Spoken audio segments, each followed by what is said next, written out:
Hello everyone, I am Tremayne, and today we do an off-the-cuff review of Promising Young Woman. But first, if you haven't done so, please take a minute to subscribe. If you have subscribed, thank you very much. I do appreciate it. So hopefully you'll like all the great things that are coming to this channel. And this review is going to be done in two parts. First, I'm going to give you just the bare basic spoiler-free review of the movie. And then there's some things we need to talk about because I'm not doing two videos for this movie. All the things that made me mad, all the things that didn't make sense, all of the things that betray every rape victim out there, all the things I feel that they got wrong. We're going to talk about that in the spoiler part of this video. But first I want to say that Carey Mulligan played Cassandra, Bo Birmingham played Ryan, and it was directed by Emerald Fennell, who I think directed Killing Eve, the TV show Killing Eve.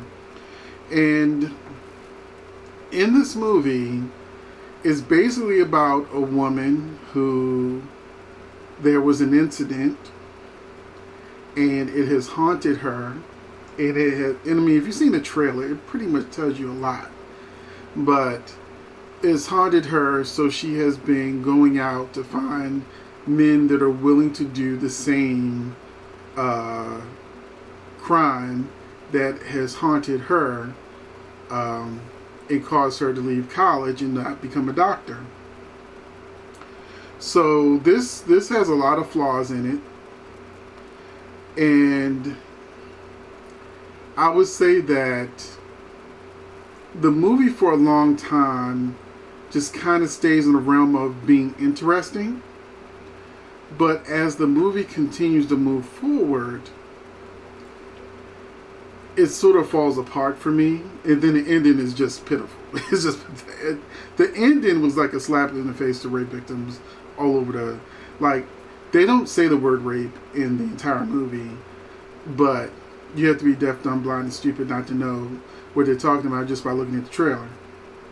So that is my spoiler-free review of the movie.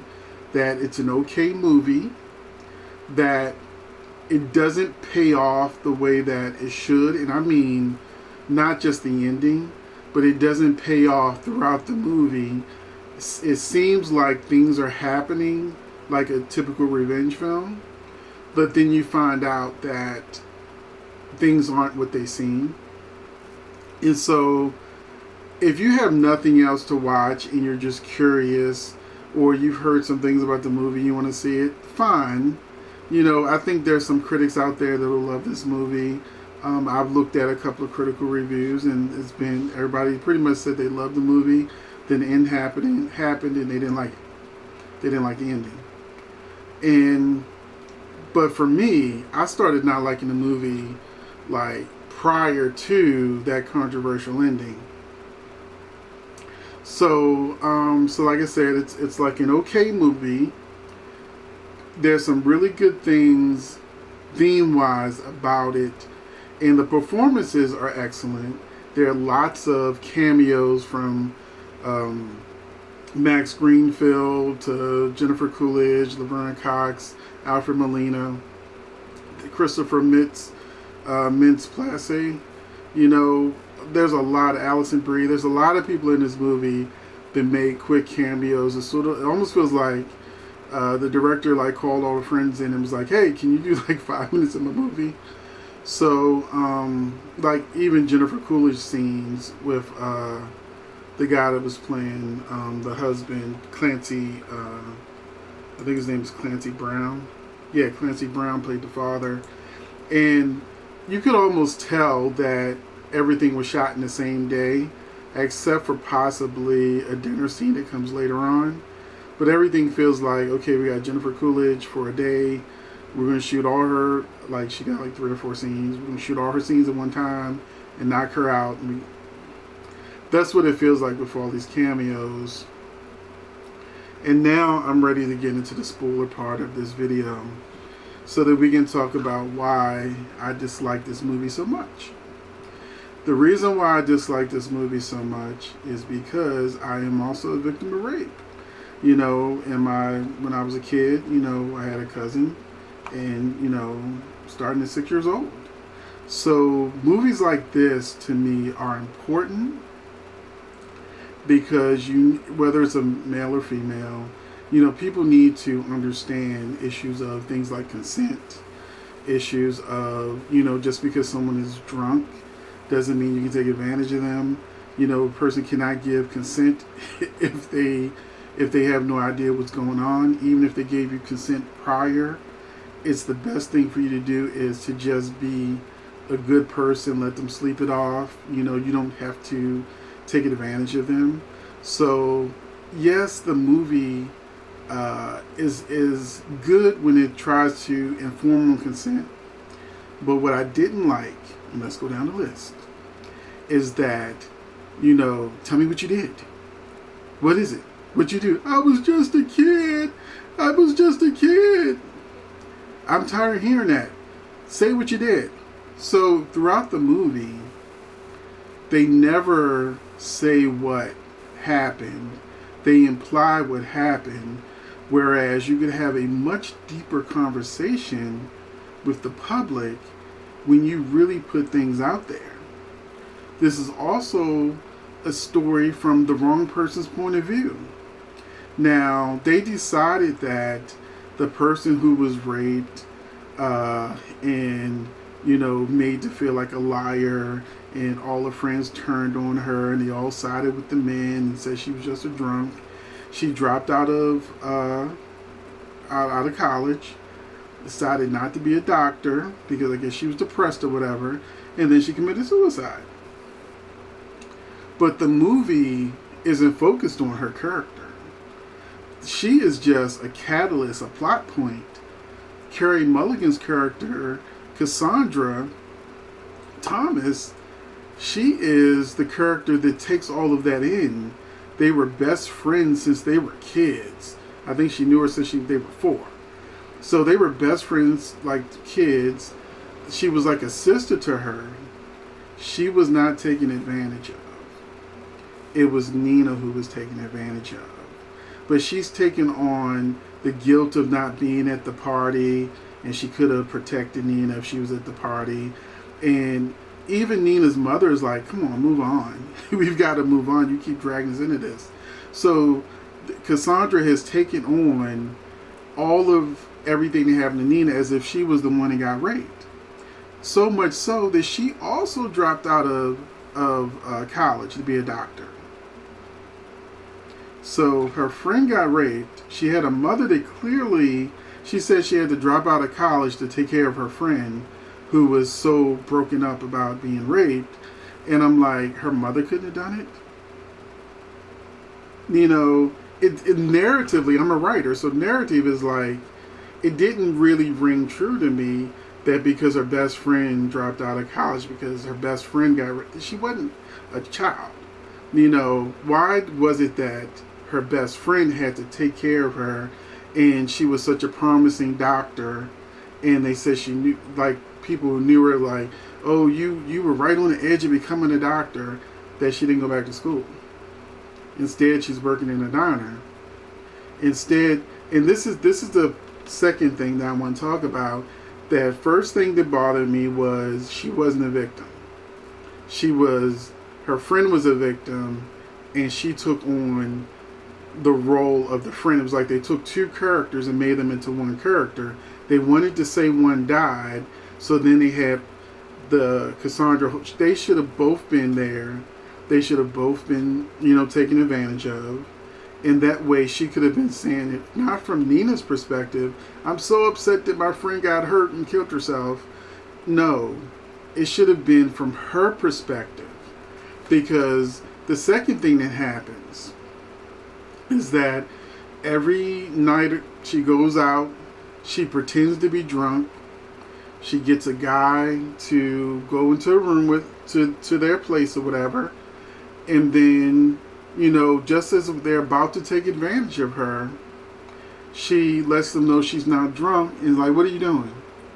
And then she goes in her book and marks, oh, another one tried to take advantage of me until they saw that I wasn't drunk.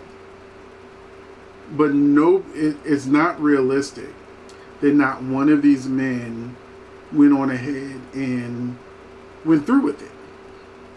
Like, these men didn't try to overpower her or nothing, but they're supposed to be rapists. Well, I can only rape you when you're drunk. That is not how this works. Some of them were doing drugs. Some of them were drunk themselves. And we didn't see her defend herself. All we saw her do was say, "Surprise, I'm not drunk. Don't do this again, because you'll never know if another woman is just pretending not to be drunk." That is such a cop-out. Because as a person who's a victim of rape, seeing a character just constantly put herself in a position so that she can be potentially raped and go, "Gotcha! You can't rape me because I'm not drunk." That's not how it works. Nobody beat her up. Nobody tried to kill her. Nobody tried to rape her. None of that. It wasn't realistic. And then she meets a guy who, is already says he's from the college.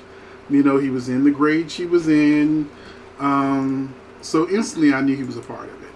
The whole movie I was thinking he was trying to set her up, that these guys knew what she was doing, and he was trying to set her up. But he wasn't trying to set her up. He honestly was trying to date her. But she dropped out of college before he could ask her. And then turned out he was one of the people. So that gotcha moment of, hey, look, he's actually sleazy just like the rest of all of the men in the movie. Not one good guy in the movie except for maybe her father. And so she also begins setting other people up. She kidnaps the dean's daughter, so to speak, where, she wants the dean to know what it feels like to think that someone she cares about is about to be taken advantage of. So she tricks the girl into going to a cafe, takes her phone, and then goes to the dean and say, "Hey, I got your daughter," and they're about to have their way with her, just to try to get her to admit. Well, first the thing I would have done is call the police. She would not have gotten out to that office. One, at a minimum, you stole my daughter's phone. That's the one thing we can hold you on. So it's like everything that she was doing to people, there were no consequences. Even there comes a point where she's just sitting at the wheel and not driving, and guy's honking at her, so she gets out the car and she starts trashing his car. This guy doesn't get out the car. The guy doesn't pull off. As soon as she busts like the first thing out, he just sits there and wait for her to just beat around his entire car, his windshield, everything. That was one of my main problems. There was no consequences to her actions. She was constantly doing stuff to people with no repercussions till the end of the movie. And she's trying to get justice for her friend. And so she sets up Alison Brie's character Madison, which was a friend of hers that didn't believe, that didn't care that, her friend Nina had gotten taken advantage of. So, she set her up. So she pretended she was drinking. It was really ginger ale, while her friend got drunk. And then when she hired a guy to go on ahead and take her up to a hotel room so they could wake up together, and that she thought that she had sex with this guy. And, essentially the same thing happened to her friend. She made her think the same thing happened to her. So the girl was like, "Look, I don't want to ever see you again. But now that I know what it feels like to think that I was taken advantage of," because remember, Cassandra never actually does anything bad to anyone. She just tricks them into thinking that something's going to happen or something happened. So she says, "I have this recording on my phone from back then." Convenient plot device. She just happens to have this video. They could even said, the video, I don't know why I kept it. I sent it to my email. It was in my email. I found it in my email. Let me email it to you. She gave her the whole phone. And then when the girl leaves the phone that has a video of her friend being taken advantage of, raped, she going ahead, because they're not saying the words in the movie. Like, YouTube has an algorithm, and I know I said the word too much, but this particular page isn't monetized. My other YouTube page is monetized, so I can't say words like that. But this one's not monetized, so I feel like I can say it. They just won't share this video with a lot of YouTubers. But like I said, being a person who was victimized, when I see stories like this, I feel like I need a greater payoff. Like, I Spit on Your Grave Part 7. You know, when I saw I Spit on Your Grave when I was young, because that's a 70s movie. When I saw that movie on video when I was younger, I was cheering for this woman chopping up these guys and whatnot because of what they did to her. You know, and as a victim myself, it was cathartic. So seeing this other woman just kind of do stuff, but not really doing stuff, was annoying. It was very annoying to me that, you know, she was putting herself in these dangerous predicaments with no absolute situations. Because I think the greater fear is that some woman is going to watch this, think she can do the same thing and get herself, you know, hurt or killed or raped or something. And please don't do that. Don't do that. This movie is stupid. These situations are stupid. And she had the proof. She's wanted this proof all this time. She wanted this proof of all the people that were there, a clear video that shows everything they did to her. And then, instead of going to the police, instead of sending it to their emailing all their friends like she threatened to do, their friends, their family, their co-workers, their jobs, and ruining their lives with this video, she instead goes to the main person who did its bachelor party, drugs the party guest, because we never see them again, drugs the party guest, and then sits there and has a conversation with the guy who trying to make him admit that he raped Nina. And so her revenge wasn't going to be the recording. Well, eventually it would have been, but she instead wanted to actually carve Nina's name in his chest so that he would never forget her. But he gets a hand free and he kills her. That's the controversial ending. He kills the main character. And so the rapist kills the main character, and then he's ready to go on with his life. And then it turns out that she sent the video to someone to send to everyone on his wedding day. So on his wedding day, the video went out to everyone. And so everyone now knows what he did. They all did to Nina. However, you know, he murdered her. So he actually isn't going to go to jail for anything to have with Nina. He's going to jail because he murdered her. And they had the dog sniffing dogs or whatever, so I guess they would have found the body.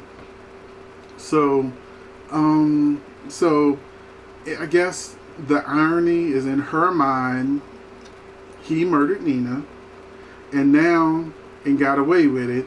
But now he's murdered her, and he gets caught. So he was gonna, instead of going to jail because Nina killed herself, he's gonna go to jail because he murdered Cassandra.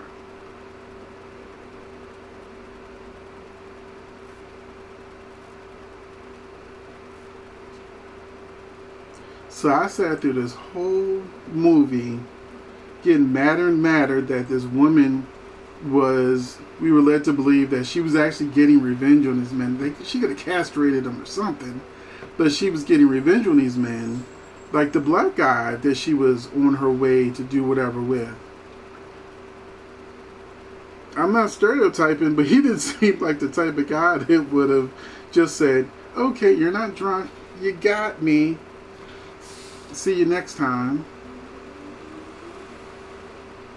So this would annoy me. It feels like Oscar bait type movie using rape as a plot device rather than using rape as a way to teach people about consent. It turns rape into entertainment, even though they never showed it. It turns the situation into entertainment, not informative on how to end rape culture, how to end toxic masculinity. It doesn't really teach anyone anything about. They wouldn't even say the word, so it doesn't really teach anyone anything about, like, this is what I need to think about. This is what I need to teach my son. Leave the girl alone. She's drunk. She can't consent. It's not worth it. Okay, that is a crime. They didn't really make things clear cut enough for me to say this is the line we're drawn in the sand. And because they had a character who was not actually victimized herself in the situation, she decided that she wanted to become a victim after the fact. And when I say victim after the fact, meaning she was so obsessed with her best friend's suicide because of what happened to her in college that it took over her entire life, where she put herself in constant danger until finally she got killed. Meanwhile, she got the tape that could have ruined this guy's life, and she could have just did that. Period. So I don't think it was well written. I don't think it was well directed. I don't think it was well thought out. As a person who was a victim myself, I don't feel like any of us got any cathartic release from this. These types of movies, people want to use the subject matter, and I feel like you need to use the subject matter as an educational tool to try to get people to think about consent, rules of consent, and what should and shouldn't happen in these situations, not turning into, what's referred to as a thriller comedy. So that's the actual rating. It's rated R. It's a thriller comedy. So that's it. That's my review.